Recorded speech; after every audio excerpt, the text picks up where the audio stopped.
Hello students, हमारा topic है सिद्ध सिद्धांत पद्धति का पंचम उपदेश पिंड पद समरसता। पिंड पद समरसता, समरसता जैसे मैंने बताया था कि द्वैत का अद्वैत में परिवर्तित हो जाना। जो सामान्य अवस्था हमें ब्रह्म और जीव दो अलग अलग दिखते हैं, लेकिन समाधि की अवस्था में साधक अद्वैत का अनुभव करता है, तो वहां अद्वैत भाव जो होता है वही समरसता भाव है। इसमें पिंड पदों व्यष्टि और समष्टि का वर्णन किया गया है।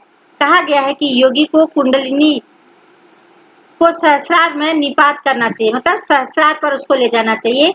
परम पद को अपने अनुभव से ही जाना जा सकता है। योगी कहते हैं, इस सिद्ध सिद्धांत पद्धति में कहा गया है, इस उपदेश में कहा गया है कि परम पद अपने अनुभव से ही प्राप्त किया जा सकता है। भले ही हम पुस्तकों से पढ़ लें, सुन लें, लेकिन जब तक अनुभव नहीं होगा तब तक हमको उसका वास्तविक ज्ञान नहीं हो सकता है। सत्य पथ दर्शन में गुरु ही एकमात्र उपाय है। मतलब इस उपदेश में या सिद्ध सिद्धांत पद्धति में या हठियों के ग्रंथों में गुरु को बहुत महत्व दिया गया है, और गुरु ही एकमात्र साधक है, साधन है, उपाय है, जो साधक को आगे ले जाता है। जब योगी को स्व तथा परपिंड में अभेद दिखता है, तो तब निरुत्थान अथवा समरसता का उदय होता है। कहने का मतलब है कि उस परमात्मा से अपनी अभिन्नता का अनुभव जब होता है, तो वही समरस भाव है। तो इसमें योग संबंधी चर्चा की गई है। इस उपदेश में यहाँ कहा गया है कि जो योगी की वेशभूषा है, हठयोग सिद्धांत पद्धति के अनुसार योगी की वेशभूषा क्या है। वो कहते हैं कि पिंड साधना पूर्ण होने पर योगी को गले तथा हाथों में शंख, कानों में मुद्रा धारण करना चाहिए। अमृत क्रिया द्वारा अमृत पान करना चाहिए। जो अपने कहा जाता है खेचरी मुद्रा में जीभ को ऊपर तालू से लगा करके, कंठ के ऊपर गुहा में लगा करके वहां से अमृत टपकता है, ऐसे योगी लोग कहते हैं। और वह अमृत जब नाभि पर जाता है तो नाभि में अग्नि तत्व है, वो उसको ग्रस लेता है।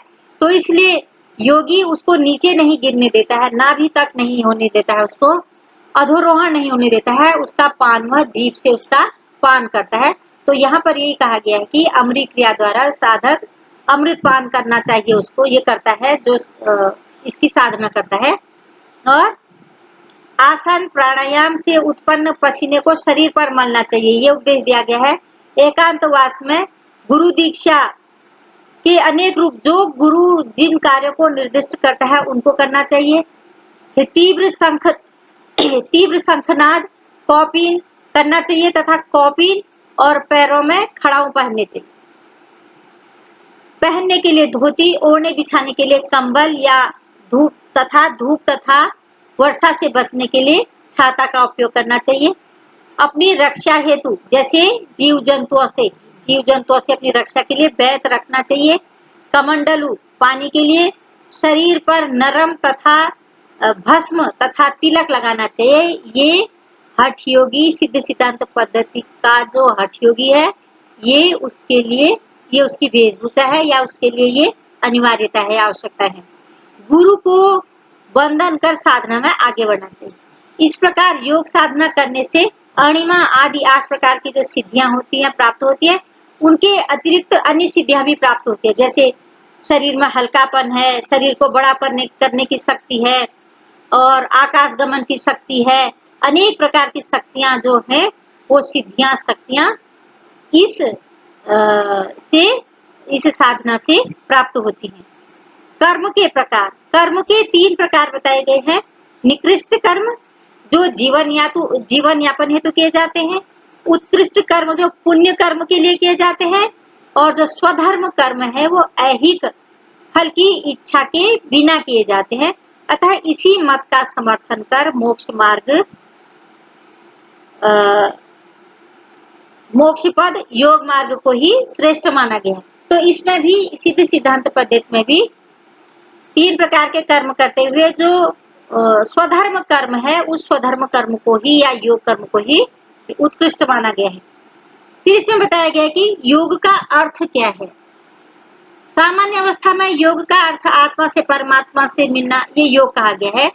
लेकिन यहाँ पर कहा गया है कि सत्संगति, प्रमाण एवं युक्तियों द्वारा प्राप्त होने वाले मोक्षदायक ज्ञान साधना को या साधन को योग कहते हैं। मतलब जो सत्संगति प्रदान करे, प्रमाण और युक्तियों द्वारा प्राप्त होने वाले मोक्षदायक जो साधन है, जो ज्ञान है, उसका प्राप्त होना या उसको प्राप्त करने की जो क्रिया है वो योग है। योग की दिशा में पूर्व जन्मों के संस्कार, तज्जन्य वासना से अनुकूल एवं प्रतिकूल प्रवृत्ति रहती है। एक तो कहा गया है कि इसमें पूर्व जन्मों का संस्कार रहता है जो योग के मार्ग में जाता है, और उससे उत्पन्न वासना से अनुकूल एवं प्रतिकूल प्रवृत्ति रहती है। इस योग साधना द्वारा पिंड सिद्ध होने पर अखंड ज्ञान की प्राप्ति के लिए अखंड शिवत्व ही परम पद जो प्राप्त होता है, तो इसके द्वारा होता है, इस योग साधना द्वारा होता है। तो जो अखंड साधना ज्ञान की प्राप्ति होती है वही परम पद है। अतः मैं ही शिव हूँ, इस भाव को स्थापित करना चाहिए और परम शिव से अभिन्न जीवात्मा का वास्तविक स्वरूप ही चार रूप यथा सहज, संयम, सोपाय और अद्वैत क्रम में परिलक्षित होता है। जब साधक को ये लगता है कि मैं ही शिव रूप हूँ या मैं ही शिव हूँ, मैं ही शिव तत्व हूँ या शिव रूप हूँ, हम एक हैं, तो चार प्रकार के इसमें जो सत्य उसके सामने आते हैं चार रूपों में। कि सहज, सहज का मतलब है कि तात्विक दृष्टि से परमात्मा जीवात्मा कोई भेद नहीं है, एक तो ये भाव उत्पन्न होता है। दूसरा संयम, मन एवं इंद्रियों को वशीभूत करना, ये उसमें आ जाता है। सोपाय, मैं स्वयं स्वप्रकाश रूप हूँ, ये भाव आता है।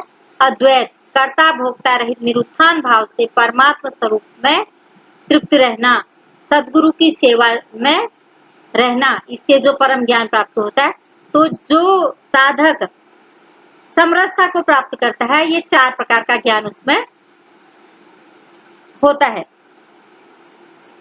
योग सिद्धियां, योग को 12 वर्षों में योग सिद्धि मिलती है।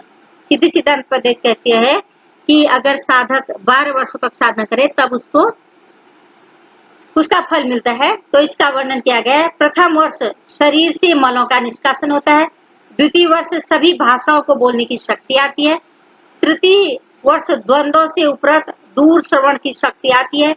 पंचम वर्ष वाक सिद्धि होती है, परकाया प्रवेश होता है। षष्ठ वर्ष शरीर की पुष्टता और अस्त्र शस्त्र विफल उसके शरीर में हो जाते हैं।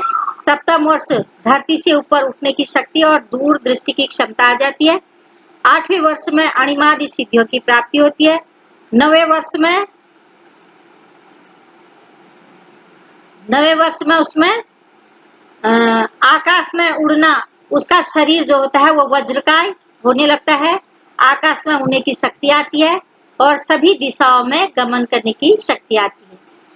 10वें वर्ष में वायु पर आधिपत्य होता है, वायु से सर्वत्र इच्छानुकूल यथाशीघ्र पहुंचने में समर्थ होता है। 11वें वर्ष में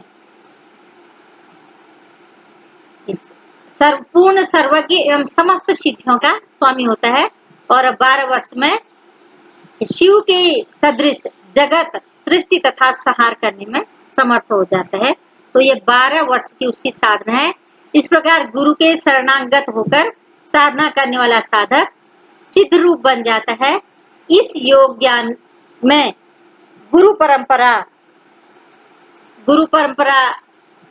का विशेष योगदान रहता है। तो उसमें उस परंपरा में आई संतान, बिलेश्वर संतान, विभूति संतान, नाथ संतान और योगीश्वर संतान, ये 5 प्रकार के उनके जो गुरु परंपरा है, गुरु परंपराओं की बात की गई है। तो इसके बाद आता है योग की अवस्था एवं योगी का कर्तव्य। योग की 5 अवस्थाएं बताई गई हैं। स्थूल, सूक्ष्म, कारण, तुर्य और तुर्यातीत, ये योग की 5 अवस्थाएं हैं। और योगी का कर्तव्य है कि महासिद्ध योगी सदगुरु की सेवा करता हुआ अद्वैत में स्थित हो जाए। ये योगी का कर्तव्य है।